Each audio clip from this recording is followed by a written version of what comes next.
Cada vez que se habla de la sumisión, hay muchas ideas equivocadas.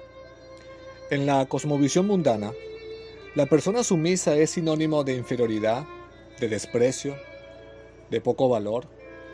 Pero mientras más estudiamos las escrituras, nos damos cuenta que la definición mundana de sumisión no es igual a la que nos dice la palabra de Dios.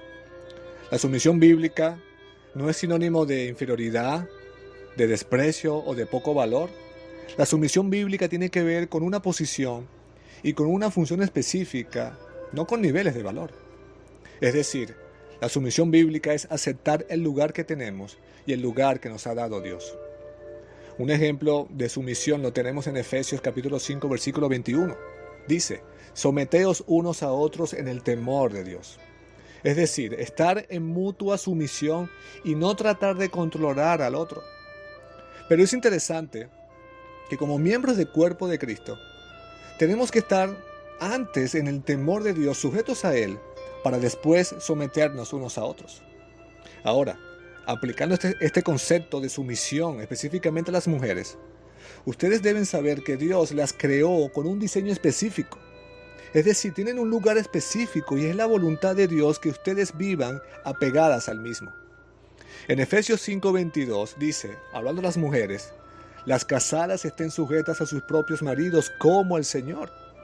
Literalmente, hermanas, les está diciendo, mujeres, estén sujetas a sus maridos. Y esto no quiere decir que ustedes estén por debajo de ellos, sin valor, pisoteadas, no. Es estar sujetas a ellos porque es una forma de darle gloria a Dios. Pero de nuevo es interesante, porque el texto dice cómo deben hacerlo. Escuchen, como al Señor. Es decir, antes de que se sujeten a sus maridos, deben sujetarse al Señor y de esa manera lo harás hacia tu marido. Ese es el orden. Entonces la sumisión, en este caso, es la manera de cómo respondes a Dios en primer lugar y después cómo lo haces hacia tu esposo. Hay un diseño de jerarquía allí. En el versículo 23 dice, porque el esposo es cabeza de la mujer, así como Cristo es cabeza de la iglesia, la cual es su cuerpo y Él es su Salvador. Hay un orden de jerarquía. Nosotros podemos ver, hermanas, cómo en la Trinidad, el Padre, el Hijo y el Espíritu Santo, cada uno ejercieron funciones distintas. A pesar de ser iguales en carácter, en atributos, en dignidad, hay un orden de jerarquía. El Hijo se somete al Padre y luego el Padre y el Hijo envían al Espíritu. De esa misma manera, hermanas, la sujeción de la mujer al esposo es simplemente un diseño de jerarquía de Dios de cómo debe funcionar el hogar. Y sé que este tema se ha hablado muchas veces, pero ciertamente es algo con lo que cada uno de ustedes lucha cada día. Su propia naturaleza no quiere aceptar su posición, su lugar. Pero quiero decirles, hermanas, que ustedes deben dar gracias a Dios por el lugar que les dio. Es una cuestión de orden, pero además es un acto de amor y de cuidado a ustedes de parte de Dios, porque les ha dado el lugar para ser cuidadas y protegidas por sus esposos.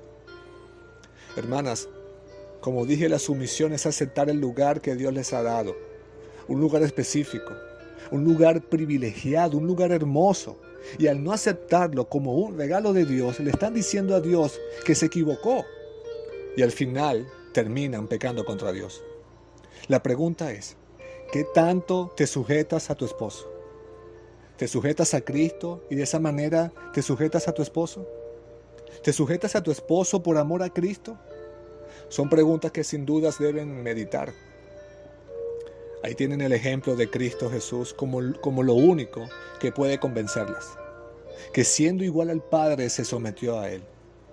Entonces, su llamado, mis hermanas, en su caminar hacia la sumisión bíblica, deben comenzar imitando a su Salvador Jesucristo, tomando ese deseo cautivo de no sujetarse y ponerlo a la obediencia de Él. Reconocer su pecado, pedir perdón y luego luchar para vivir de acuerdo a su diseño. Que la gracia, el gozo y la paz de Cristo abunden en sus vidas. Dios las bendiga.